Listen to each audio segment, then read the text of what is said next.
কি বাবু, আসুন আসুন বাবু, আসুন, বসুন বসুন এখানে।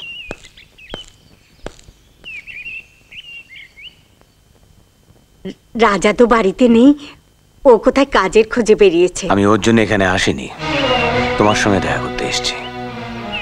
বাবু, আপনি কিন্তু রাজাকে ভুল বুঝেছেন। ও কি এমন অপরাধ করলো যার জন্য ওকে তাড়িয়ে দিলেন?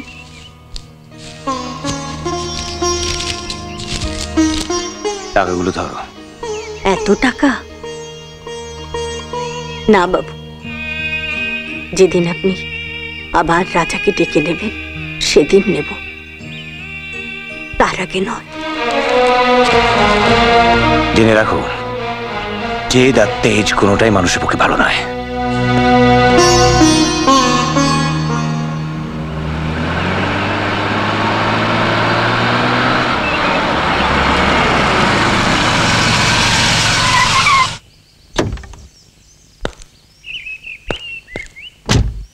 কি ব্যাপার বাবু, আপনার বড় মেয়ে আর জামাই এসেছে।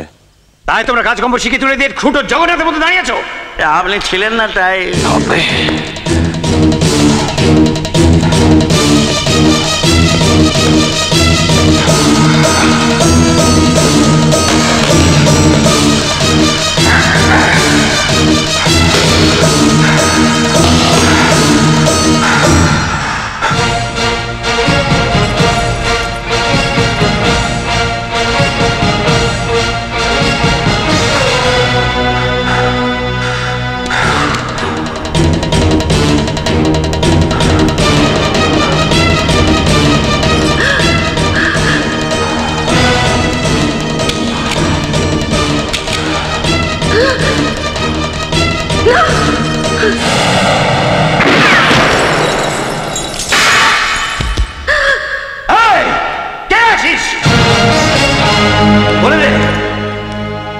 বছর আগে যাদের সঙ্গে আমি সম্পর্ক শেষ করে দিয়েছি, আজ কোন সাহস ওরা আবার আমার বাড়িতে পা রাখে? হ্যাঁ, কে ওদের ঢুকতে দিয়েছে?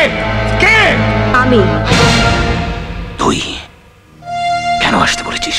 একটা বিশেষ কারণে আসতে বলেছি। আমি কোনো কারণ জানতে চাই না। যেভাবে ওদেরকে আসতে বলেছো সেইভাবে ওদেরকে চলে যেতে বলো। বাবা, আমরা কি অন্যায় করেছি যে আপনি বারবার? তোমার মতো নির্লজ্জ আমি খুব কমই দেখেছি। আমাকে বাবা বলে ডাকতে তোমার লজ্জা হওয়া উচিত। কেন লজ্জা হবে?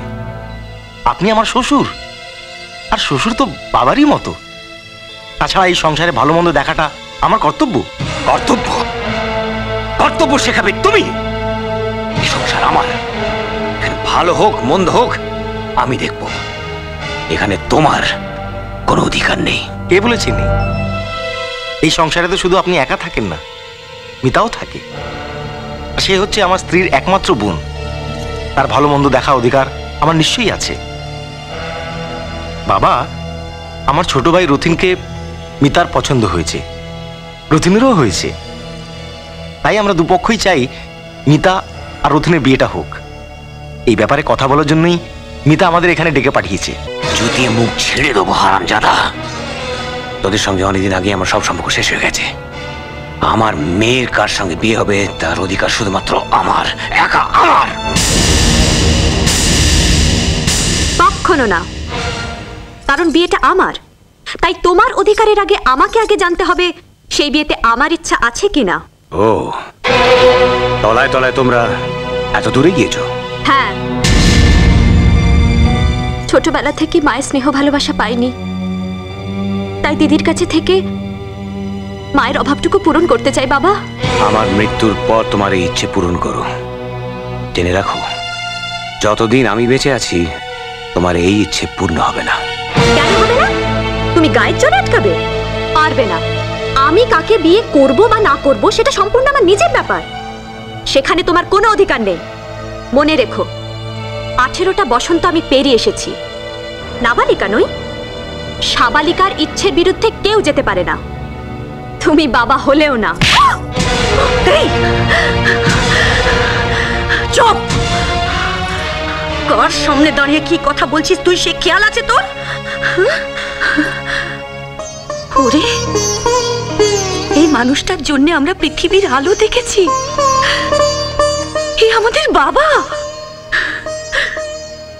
এই দেবতার মতো মানুষটার সামনে দাঁড়িয়ে এই সমস্ত কথা বলতে লজ্জা করছে না তোর? তুই সাবালিকা হয়ে গেছিস বলে তোর বিয়ের ব্যাপারে বাবার কথা বলার কোনো অধিকার নেই?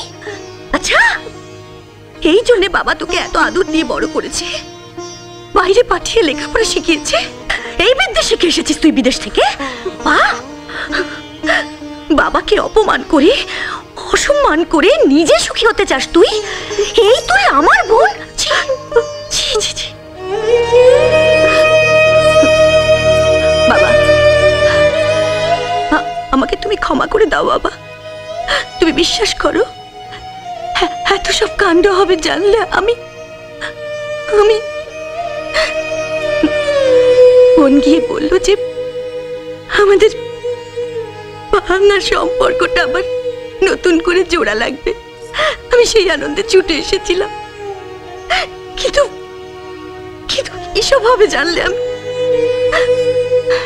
বাবা, তুমি তোমার পছন্দ মতো ছেলে দেখে বোনের বিয়ে দাও, আমি খুব খুশি হব, খুব খুশি। সত্যি আমি আসি বাবা, আসি। আসছি বলো না, বলো যাচ্ছি, কারণ এই বাড়িতে আর কোনোদিনও আমাদের পা পড়বে না। চল।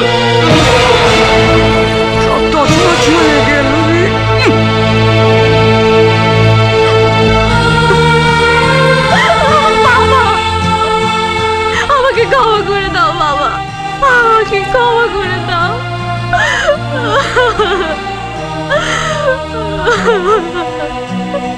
যা, চলে যা, চলে যা। আমি কে যে আমার কথা ভাববি? যা, চলে যা। যাচ্ছি কেন জানো? তোমার ওই গুণধর ছেলে আজ জেল থেকে ছাড়া পেয়েছে, শহরে গিয়ে কাজ করব, থাকার জায়গা না পেলে রাস্তায় গিয়ে ঘুমাবো, তবু তোমার ওই ছেলের মুখ দর্শন করবো না। এই হতভাগা, তোমার ছেলে কি রে? বাবা বলতে পারিস রে? বাবা? হাহ, বাবা। শোনো বুড়ি, বাবু বাড়ির সঙ্গে তোমার ছেলে যে নেমোখারামি করেছে, তারপর সেই বাবার ছেলে হিসেবে আমাকে পরিচয় দিতে আমার লজ্জা হয়। যাজ্ঞ সব কথা, আমাকে খেতে দাও। আমি পারবো না, নিজে বেড়ে খেগে যা। হ্যাঁ, ঠিক আছে ঠিক আছে, আমি নিজেই বেরিয়ে খেতে পারি। যা, বেড়ে খাগে। যত বেশি করা হয় তত পেয়ে বসেছে, আদর ভালোবাসা পেয়ে মাথায় উঠেছে। যা, বেড়ে খাগে যা।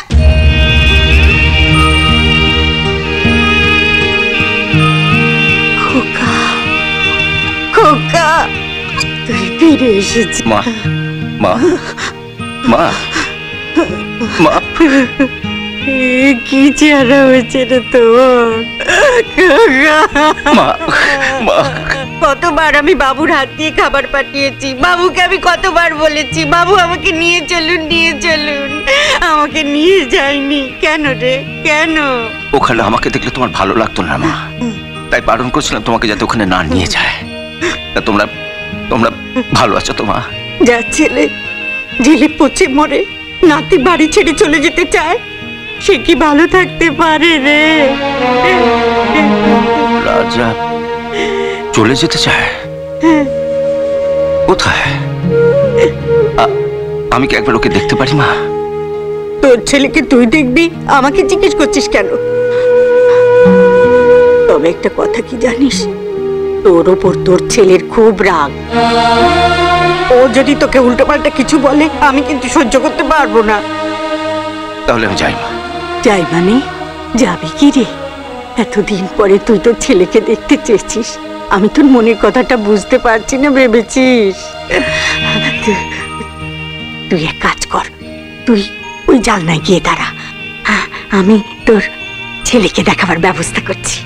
রাজা বুঝতেও পারবে না। চল চল চল।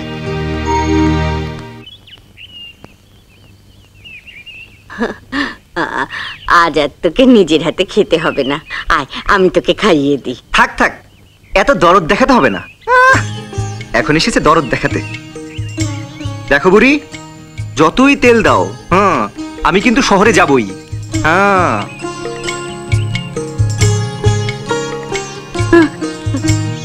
কি হলো? অমন ঘান নাড়ছো কেন? না কিছু না,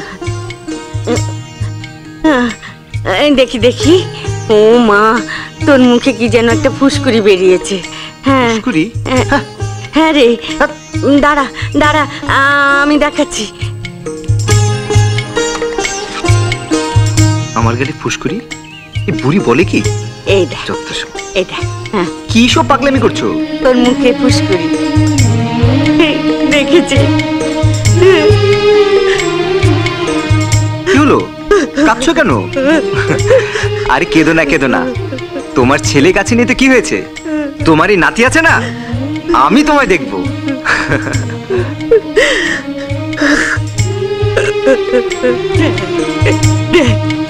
দেখ বাবা, ভালো করে দেখ বাবা, ভালো করে দেখ।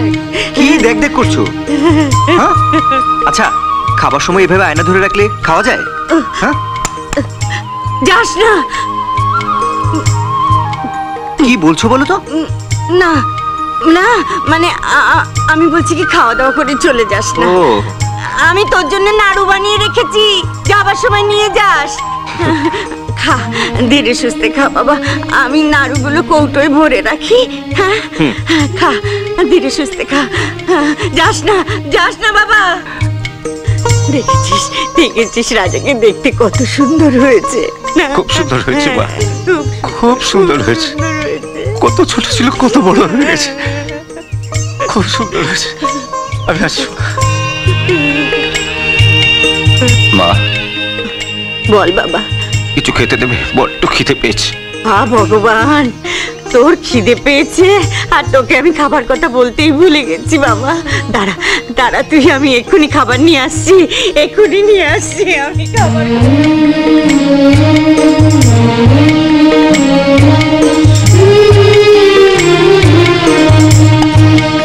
আয় বাবা, আয়, খাবি আয়। কতদিন তোকে আমি নিজের হাতে খাওয়াইনি। এই নে বাবা। খবরদার! ওই বুড়ি, হ্যাঁ, আমার রোজগার করা টাকা দিয়ে তোমার ওই ছেলেকে খাওয়াবে না। ওকে এক্ষুনি ঘাট ধরে বের করে দাও। কি বললি তুই? এত বড় সাহস তোর যে নিজের বাপকে তুই অপমান করছিস? এত বড় সাহস! না না, আমি শুনবো না। আমার ছেড়ে দে। যে ছেলে নিজের বাপকে অপমান করে সে ছেলে নয়, সে ছেলে নামের কলঙ্ক। এই ভাত আমি তোর সামনে ওকে খাওয়াবো, দেখে তুই কেমন করে আটকাস। চল তো চল, এই ভাত আমি ওর সামনে আমি তোকে খাওয়াবো, দেখি ও কি করে আটকায়। এই নে বাবা, নে খা। রাজা! বাবু আপনি? এসেছিলাম রাজার কাছে ক্ষমা চাইতে। সেদিন কোনো দোষ না করে ও আমার মেয়ের জন্য আমার কাছে শাস্তি পেয়েছিল। ভেবেছিলাম ওকে ভুল বুঝেছি, কিন্তু আজ ওর কোনো ক্ষমা নেই। আমার সবচেয়ে বড় বন্ধুকে অপমান করেছে, বাবার অধিকারকে অস্বীকার করেছে। বাবু, আপনি আমাকে যা খুশি বলুন, আমি মাথা পেতে নেব, কিন্তু এই লোকটাকে আমি সহ্য করতে পারি না। আপনাদের সঙ্গে বিশ্বাসঘাতকতা করেছে, আপনাদের পরিবারকে অপমান করেছে। এই লোকটাকে আমি বাবা বলে স্বীকার করি না।